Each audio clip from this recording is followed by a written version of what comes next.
What are some of Germany's new climate measures? And when will the next generation of EV batteries hit the market?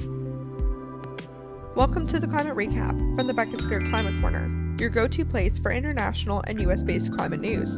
I'm Becky Hogue, a science writer. Today it's Friday, July 15th. Let's jump right into the news you need to start your day. We've got another short episode this week. I think this has been my shortest news week so far. Don't get used to it. But it's also mostly good news, so hopefully it'll bring you with a good mood into the weekend. But let's start with some extreme weather events, which are not good news. As a heat wave continues to sit over large swaths of Europe, wildfires continue to pop up. We talked about over 100 fires burning in Portugal. Now 800 people in Portugal have been evacuated, and temperatures there are still hitting 115 degrees Fahrenheit or 46.3 degrees Celsius in some parts. France and Spain are also battling fires now. Some campsites in France had to be precautionarily evacuated. In Asia, Turkey's battling a forest fire of its own, which keeps getting picked up by strong gusts of wind. Many parts of Asia are also going through a heat wave.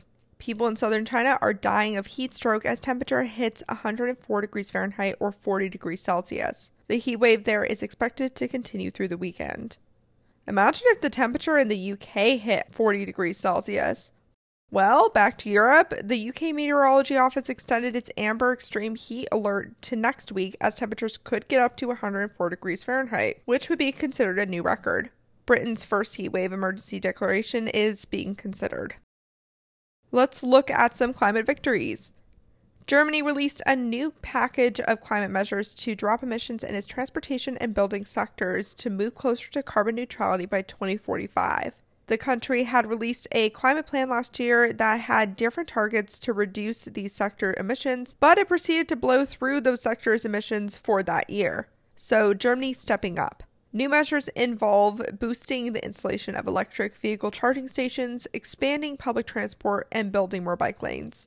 It does not include a lower maximum speed limit though, which is a great way to reduce emissions and fuel use. It does encourage and invest in digitization so more people can work from home.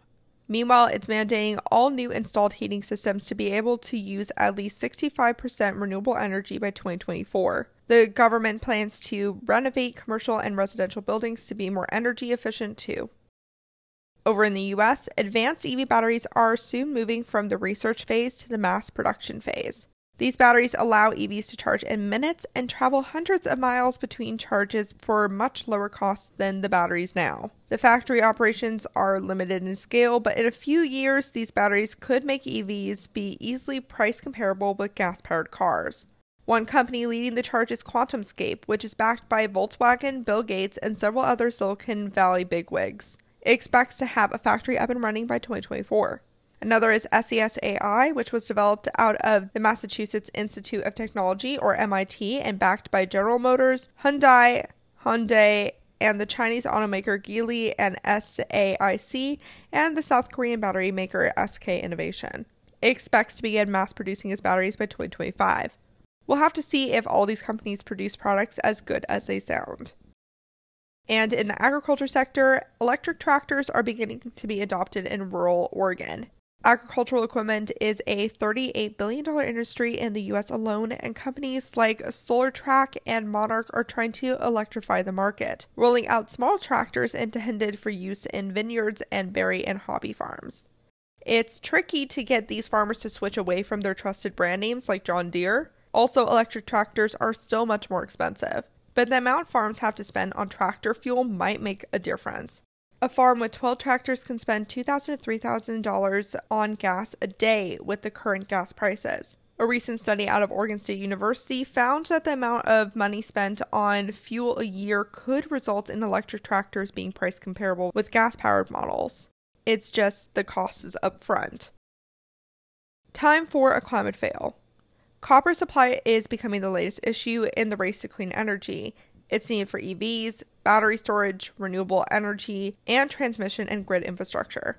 A new study by S&P Global found that copper demand is expected to double by 2025 under current mining and recycling trends. The company worries there's not enough copper available to use to make for the clean energy transition. This further emphasizes the need to formalize a recycling industry, better utilizing copper use, and maybe search for alternative metals. Let's finish with one more climate victory story. Illinois is turning 11 retired coal plants into solar and energy storage hubs. 6 of the sites will have battery storage and solar, and 5 others will just have battery storage. The energy storage facilities will mainly be owned by the companies Vistra and NRG Energy. I see what you did there.